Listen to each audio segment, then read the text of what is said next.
Welcome back to my YouTube channel. ನಿಮಗೆ ನಿನ್ನೆ ಹೇಳಿದ್ರೆ ವಿಡಿಯೋದಲ್ಲಿ ಇನ್ನೂ ಒಬ್ಬರು ಅತ್ತೆ ಮನೆಗೆ ಹೋಗಿರಲಿಲ್ಲ, ಹೋಗಬೇಕು ಅಂತ ಹೇಳಿದ್ದೆ. ಇವತ್ತು ಅಲ್ಲಿಗೆ ಬಂದಿದ್ದೀನಿ. ಬನ್ನಿ ಅವ್ರ ರಿಯಾಕ್ಷನ್ ಯಾವ ರೀತಿ ಇರುತ್ತೆ ನೋಡೋಣ.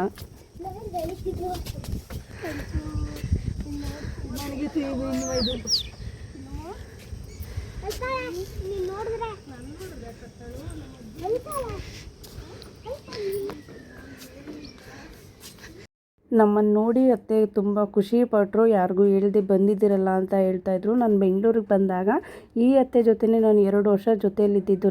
ನಾನು ಹೋಗ್ಬೇಕಾದ್ರೂ ತುಂಬ ಬೇಜಾರು ಮಾಡ್ಕೊಂಡಿದ್ರು. ಇವಾಗ ನಮ್ಮನ್ನು ನೋಡಿ ತುಂಬ ಖುಷಿಪಟ್ಟರು. ಒಂಥರ ಚೆನ್ನಾಗಿತ್ತು. ಇನ್ನು ಟೈಮ್ ಆಗುತ್ತೆ ಅವ್ರಿಗೂ ಡ್ಯೂಟಿಗೆ ಅಂತ ಮನೆಗೆ ಹೋಗ್ತಾಯಿದ್ದೀವಿ. ನಾವು ಮನೆಗೆ ಹೋಗಿ ಸ್ನಾನ ಗಿನ ಮಾಡಿಕೊಂಡು ಹೊರಡ್ತಾ ಇದ್ದೀವಿ. ಎಲ್ಲಿಗೆ ಅಂತ ಅಂದರೆ ಪಾಪುದು ಫೋಟೋಶೂಟ್ ಇತ್ತು, ಹಾಗಾಗಿ ಫೋಟೋಶೂಟ್ ಮಾಡಿಸೋಣ ಅಂತ ಬಂದಿದ್ವಿ. ಕೃಷ್ಣ ಜನ್ಮಾಷ್ಟಮಿಗೆ ಮಾಡ್ಸೋಕ್ಕಾಗಲಿಲ್ಲ, ಊರಿಗೆ ಹೊರಟೋಗ್ಬಿಟ್ಟಿದೆ. ಹಾಗಾಗಿ ಇವಾಗ ಮಾಡಿಸೋಣ ಅಂತ ಬೆಂಗಳೂರಿಗೆ ಬಂದಿದ್ದೀವಿ. ನಮ್ಮ ಜೊತೆಗೆ ದಿವ್ಯ ಕೂಡ ಬರ್ತಾಳೆ. ಅವ್ರ ಮನೆ ಹತ್ರ ಬಂದು ಕೂತಿದ್ದೀವಿ, ಇನ್ನೂ ಬಂದಿಲ್ಲ. ಬನ್ನಿ ನೋಡೋಣ. ಮೇಡಮ್ ಡಿಕ್ಕಿಗೆ ಮೇಡಮ್ ರೆಸ್ಟು ನೋಡಿ ಎಷ್ಟು ಲೇಟ್ ಅವಾಗಿಂದಲೂ ರೆಸ್ಟೇ ಹೋಗೇ ಇಲ್ಲ. ಏನ್ ಮಾಡ್ಲಿ ಅದೊಳದೆ ಲೇಟ್ ಕೂಡ ಲೊಕೇಶನ್ ಕಳಿಸಿದ್ದಾರೆ, ಅಲ್ಲಿಗೆ ಹೋಗ್ತಾ ಇದ್ದೀವಿ. ಲೊಕೇಶನ್ ಹತ್ರ ನೋಡಿ ಯಾವ ರೀತಿ ಮಾತಾಡ್ತಾ ಇದ್ದಾಳೆ ನಮ್ಮ ಅಮ್ಮು ಅಂತ. ಆದರೂ ದಿವ್ಯ ನಾವೆಲ್ಲಾದರೂ ಹೋಗ್ಬೇಕಾದ್ರೆ ನಮ್ಮ ಜೊತೆಯಲ್ಲಿದ್ದರೆ ಏನೋ ಒಂಥರ ಖುಷಿ ಆಗುತ್ತೆ. ಅವಳ ಬಗ್ಗೆ ಹೇಳಬೇಕು ಅಂದರೆ ತುಂಬ ಇದೆ. ನಮಗಾಗೆ ತುಂಬ ಹೆಲ್ಪ್ ಮಾಡ್ತಾಳೆ, ಅದೊಂದಿಷ್ಟ ನಮಗೆ. ಬೇರೆ ಯಾರಾದರೂ ಹೆಲ್ಪ್ ಮಾಡ್ತಾರೋ ಇಲ್ವೋ ಗೊತ್ತಿಲ್ಲ, ತುಂಬ ಹೆಲ್ಪ್ ಮಾಡ್ತಾಳೆ.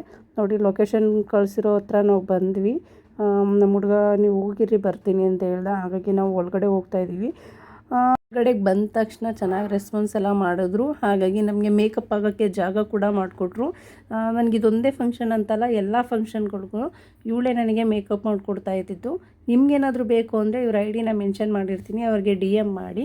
ಹಾಗೆ ಈ ಕಡೆ ಪಾಪುಗೆ ಇವ್ರು ರೆಡಿ ಮಾಡ್ತಾಯಿದ್ರು, ತುಂಬ ಚೆನ್ನಾಗಿ ರೆಡಿ ಮಾಡ್ತಾಯಿದ್ರು. ಪಾಪು ಎದಳದೇ ಇರೋ ಥರ ನೀಟಾಗಿ ಎಷ್ಟು ನೀಟಾಗಿ ರೆಡಿ ಮಾಡ್ತಾಯಿದ್ರು ಅಂದರೆ ತುಂಬ ಖುಷಿಯಾಯಿತು. ನನ್ನ ಮಗಳು ರೆಡಿ ಮಾಡಿಸ್ಕೊತಾಳೋ ಇಲ್ವೋ ಅಂತ ಅಂದ್ಕೊಂಡಿದ್ದೆ, ಬಟ್ ನಾವು ಬರೋಷ್ಟರಲ್ಲಿ ಪಾಪು ಮಲ್ಕೊಂಡಿದ್ಲು. ರೆಡಿ ಮಾಡಿದರು, ಅವ್ರಿಗೂ ಕೂಡ ಕಚ್ಚೆ ಥರ ಕಟ್ತಾಯಿದ್ರು. ಅಷ್ಟರಲ್ಲಿ ಎದ್ದಿದ್ಲು. ನೋಡಿ ಎಷ್ಟು ನೀಟಾಗಿ ಚೆನ್ನಾಗಿ ಫೋಲ್ಡ್ ಮಾಡಿ ಎಷ್ಟು ನೀಟಾಗಿ ಮಾಡ್ತಾಯಿದ್ರು. ಆಯಿಲ್ಸ್ ಎಲ್ಲ ಹಾಕಿ ನೀಟಾಗಿ ಚೆನ್ನಾಗಿ ರೆಡಿ ಮಾಡ್ತಾಯಿದ್ರು. ಅವಳು ರೆಡಿ ಆಗಿತ್ತು ಅಂತೇಳಿ ಅವಳು ಫೋಟೋಶೂಟ್ ಮಾಡೋಣ ಅಂತೇಳಿ ಸಿಂಗಲಾಗಿ ಫೋಟೋಶೂಟ್ಗಳು ಮಾಡ್ತಾಯಿದ್ರು. ಬನ್ನಿ ಯಾವ ರೀತಿ ರಿಯಾಕ್ಷನ್ ಕೊಡ್ತಾಳೆ ನೋಡೋಣ. ಖುಷಿಮಾ ಏನು ಮಗಳೇ, ಸ್ಮೈಲ್ ಮಾಡಿಬಿಡು ಮಗಳೇ. ಖುಷಿ ಖುಷಿ ಬಟ್ಟೆ ಬಿಡಿಸಿ ಕೈಯಿಂದ ಖುಷಿ ಅದು ಕೊಡಿ, ಕೊಳಂಗೆ ಕೊಡಿ. ಖುಷಿಮಾ ಏನು ಮಗಳೇ, ಇಲ್ಲಿ ನೋಡಿ, ಇಲ್ಲಿ ಖುಷಿ. ಓಯ್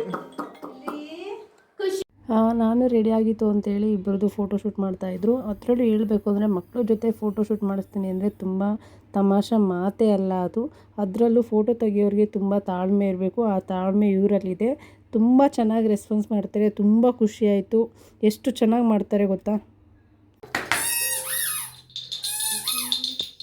ಅಯ್ಯೋ ಇಲ್ಲಿ ನೋಡು ಮಗಳೇ, ಇಲ್ಲಿ ಖುಷಿಮಾ.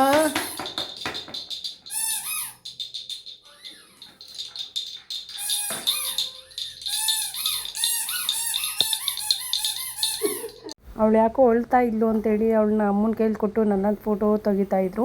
ಅವ್ರಿಗೆ ನಿಜ ಹೇಳಬೇಕು ಅಂದರೆ ತುಂಬ ಥ್ಯಾಂಕ್ಸ್ ಹೇಳಬೇಕು. ಮಕ್ಕಳು ಅಷ್ಟೆಲ್ಲ ಹತ್ರೂ ತುಂಬ ಪೇಷೆನ್ಸಿಂದ ನಮಗೆ ಚೆನ್ನಾಗಿ ರೆಸ್ಪಾನ್ಸ್ ಮಾಡಿಕೊಂಡು ಅಷ್ಟು ಖುಷಿಯಾಗಿ ಮಾಡಿಕೊಡ್ತಾರೆ. ತುಂಬ ಖುಷಿಯಾಯಿತು. ನೀವು ಇದೇ ರೀತಿ ಫೋಟೋಶೂಟ್ ಮಾಡಿಸ್ಬೇಕು ಅಂದರೆ ಇವ್ರ ಐಡಿನ ಅಡ್ರೆಸ್ನ ನಾನು ಕೆಳಗಡೆ ಮೆನ್ಷನ್ ಮಾಡಿರ್ತೀನಿ. ದಯವಿಟ್ಟು ಅವ್ರಿಗೆ DM ಮಾಡಿ. ಇದೊಂದೇ ಅಲ್ಲ, ಹಲವಾರು ಥರ ಫೋಟೋಶೂಟ್ ಮಾಡಿಕೊಡ್ತಾರೆ. ತುಂಬ ಖುಷಿಯಾಯಿತು, ಚೆನ್ನಾಗಿ ಮಾಡಿಕೊಡ್ತಾರೆ. ಕೂಡ 8:30 ಆಗಿತ್ತು. ಮಧ್ಯಾಹ್ನ ಕೂಡ ನಾವು ಊಟನೂ ಮಾಡಿರಲಿಲ್ಲ. ಹಾಗೆ ಎಲ್ರಿಗೂ ಹೊಟ್ಟೆ ಹಸಿತಾಯಿತ್ತು. ಹಾಗೆ ಊಟ ಮಾಡೋಣ ಅಂತ ಹೋಟ್ಲಿಗೆ ಬಂದ್ವಿ. ಹೋಟ್ಲಿಗೆ ಬಂದು ಎಲ್ಲ ಕೂತಿದ್ದೀವಿ. ಎಷ್ಟೊತ್ತಿಗೆ ಊಟ ತಂದು ಕೊಡ್ತಾರೆ ಅಂತ ಎಲ್ಲರೂ ಕಾಯ್ಕೊ ಕೂತಿದ್ದೀವಿ. ಅದರಲ್ಲೂ ನಮ್ಮ ಅಕ್ಕನ ಮಕ್ಕಳಂತೂ ತುಂಬ ಹೊಟ್ಟೆ ಹಸ್ಬಿಟ್ಟಿತ್ತು. ಅವಳಿಗೆ ಬರೀ ನೋಡ್ತಾನೆ ಇರಲಿ.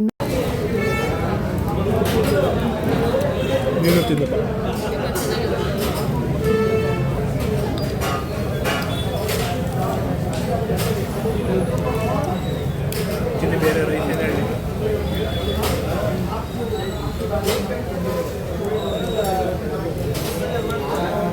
ಗೀ ರೈಸ್, ಮಸಾಲೆ ದೋಸೆ, ದಾಲ್ ಮತ್ತು ರೊಟ್ಟಿ ಕರೋ ಎಲ್ಲನೂ ತೊಗೊಂಡ್ವಿ. ನಾನು ಒಂದೆರಡು ರೊಟ್ಟಿ ತಿಂದೆ ಅಷ್ಟೇ. ಇನ್ನು ಅವ್ರು ಊಟ ಮಾಡ್ತಾಯಿದ್ರು. ಪಾಪು ಅಳ್ತಾ ಇದ್ಲು ಅಂತೇಳಿ ನಾನು ಎತ್ಕೊಂಡೆ. ನೋಡಿ ಯಾವ ರೀತಿ ನನಗೆ ಹೋಟ್ಲು ಊಟ ಅಷ್ಟಾಗಿ ಅಡ್ಜಸ್ಟ್ ಆಗಲ್ಲ, ಇಷ್ಟ ಆಗಲ್ಲ. ನನಗೆ ಮನೆ ಊಟನೇ ತುಂಬ ಇಷ್ಟ ಆಗುತ್ತೆ. ಹಾಗೆ ಅದ್ರ ಜೊತೆಗೆ ಏನೋ ಗೋಬಿ ಅಂತ ಹೇಳಿದರು, ಬಟ್ ನನಗೆ ಅಷ್ಟು ಇಷ್ಟ ಆಗಲಿಲ್ಲ. ಅವ್ರು ಚೆನ್ನಾಗಿ ತಿಂತಾಯಿದ್ರು. ಜಾಸ್ತಿ ಆಯಿತು, ಅದಕ್ಕೆ ಬೇಕಿರೋದೆಲ್ಲ ನನ್ನ ಕಟ್ಟೆಗೆ ಖಾಲಿ ಮಾಡ್ತಾಯಿದ್ದೀನಿ ಕಷ್ಟಪಟ್ಟು. ಊಟ ಎಲ್ಲ ಮಾಡಿ ಮನೆಗೆ ಹೊರಡೋಷ್ಟರಲ್ಲಿ 9 ಗಂಟೆ ಅಲ್ಲೇ ಆಗಿತ್ತು. ಅಕ್ಕ ಬಾವ ಎಲ್ಲ ಇಲ್ಲಿಗೆ ಬನ್ನಿ ಮನೆಗೆ, ಬೆಳಿಗ್ಗೆ ಎದ್ದು ಹೋಗೋರಂತೆ ಅಂತ ಹೇಳ್ತಾಯಿದ್ರು. ಇನ್ನು ಮತ್ತೆ ಬೆಳಿಗ್ಗೆ ಎದ್ದು ಹೊರಡೋಕ್ಕಾಗಲ್ಲ, ನೈಟ್ ಹೋಗಿ ಮನೆಗೆ ಹೋಗಿ ಮಲ್ಕೊಬಿಡೋಣ ಅಂತೇಳಿ ನೈಟೇ ಹೊರಡ್ತಾ ಇದ್ದೀವಿ. ದಿವ್ಯನೂ ಕೂಡ ಬಾ ಅಂದ್ಕೊಂಡು ಹಿಂಸೆ ಮಾಡ್ಕೊಂಡು ಅವಳನ್ನೂ ನಮ್ಮ ಜೊತೆಗೆ ಕರ್ಕೊಂಡು ಹೋಗ್ತಾ ಇದ್ದೀನಿ. ಅವಳು ಬರಲ್ಲ ಅಂತ ಹೇಳ್ತಿದ್ಲು. ಅವಳನ್ನೂ ಜೊತೆಗೆ ಮಾಡ್ಕೊಂಡು ಹೋದರೆ ಚೆನ್ನಾಗಿರುತ್ತೆ ಜೊತೆಯಲ್ಲಿ ಅಂತೇಳಿ ಅವಳನ್ನೂ ಜೊತೆಗೆ ನಮ್ಮ ಮನೆಗೆ ಕರ್ಕೊಂಡು ಹೋಗ್ತಾ ಇದ್ದೀವಿ. ಇನ್ನೇನೋ ಊರ ಹತ್ರ ಬಂದ್ವಿ. ಆಲ್ರೆಡಿ ಟೈಮು 11:30 ಆಗಿಬಿಟ್ಟಿದೆ. ಎಲ್ಲರೂ ನಿದ್ದೆ ಗಣ್ಣಲ್ಲಿದ್ದಾರೆ. ನಮ್ಮ ಪಾಪು ಮತ್ತು ನನ್ನ ಅಮ್ಮು ಇಬ್ಬರು ಮಲ್ಕೊಂಡಿದ್ದಾರೆ. ಇನ್ನೇನೋ ಮನೆ ಹತ್ರ ಬಂದ್ವಿ. ಈ ವಿಡಿಯೋ ನಿಮಗೆಲ್ಲ ಇಷ್ಟ ಆಗುತ್ತೆ ಅಂತ ಅನ್ಕೋತೀನಿ. ಯಾರೆಲ್ಲ ನನ್ನ ಚಾನಲ್ ನೋಡ್ತಾ ಇದ್ದಾರೆ ಲೈಕ್ ಮಾಡಿ, ಶೇರ್ ಮಾಡಿ, ಕಮೆಂಟ್ ಮಾಡಿ, ಸಬ್ಸ್ಕ್ರೈಬ್ ಮಾಡಿ ಅಂತ ಹೇಳ್ತಾ ವಿಡಿಯೋದಲ್ಲಿ ನಿಮಗೆ ಫೋಟೋಸ್ನ ಅಪ್ಲೋಡ್ ಮಾಡ್ತೀನಿ. ಎಲ್ಲರಿಗೂ thank you so much. Love you all.